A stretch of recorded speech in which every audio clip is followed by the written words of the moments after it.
One thing I would say is to not pressure them into things. Don't put them up to an impossible standard which they cannot reach themselves. This may lead to them feeling alienated from the rest of society.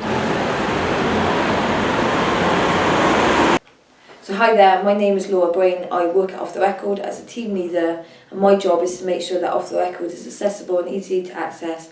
It's very hard for me to answer questions in class because I find myself stuttering. Sort of over-worrying, if you like. You may experience physical symptoms like shaking or really sweaty palms.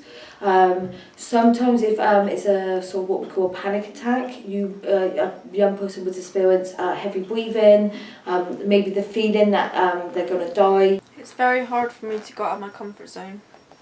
When situations don't go to plan, it's hard for me to adapt, and this affects my parents and my friends.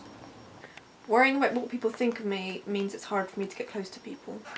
But we're looking, it could be things like headaches, it could be stomach upset, it could be feeling really low, isolated, alone. Do you ever feel like breaking down? Do you ever feel out of place? Like somehow you just don't belong and no one understands you? So reach out. You often maybe feel like you can't for a number of reasons. Often with depression you do feel really isolated, and almost your depression lies to you and says you can't talk about it, but you can. So first of all, reach out to anybody, friends, family, somebody in school, somebody in college, and then from there there's a number of different ways you can sort of recover from depression or anxiety or any other mental illness. Because depression makes you feel like there's no hope in the world, they will have suicidal thoughts. It's also important to recognise that if you have suicidal thoughts, it doesn't always mean that you're going to try and attempt or complete suicide. Some people have suicidal thoughts because it's the brain's way of processing sort of what they could do to get out of the situation. So just because somebody has suicidal thoughts doesn't mean that they are going to attempt suicide. There are so many places out there that people could get help.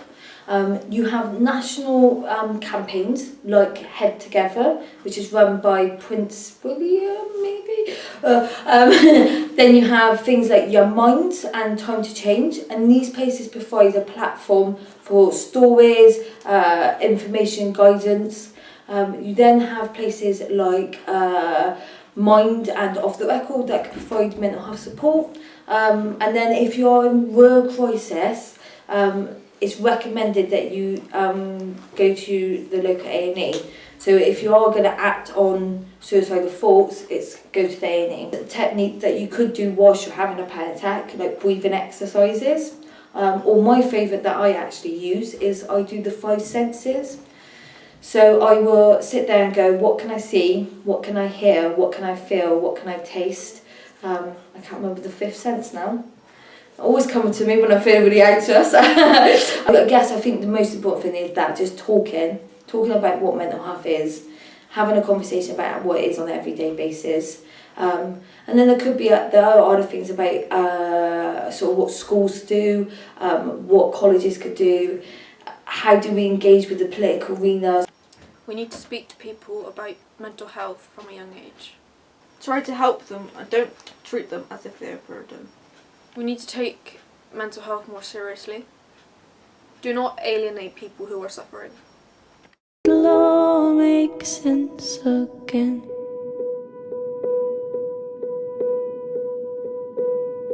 There's nothing to do right now but try.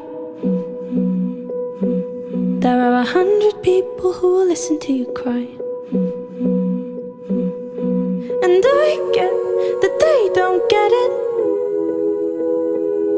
but they love you so much that you won't regret it.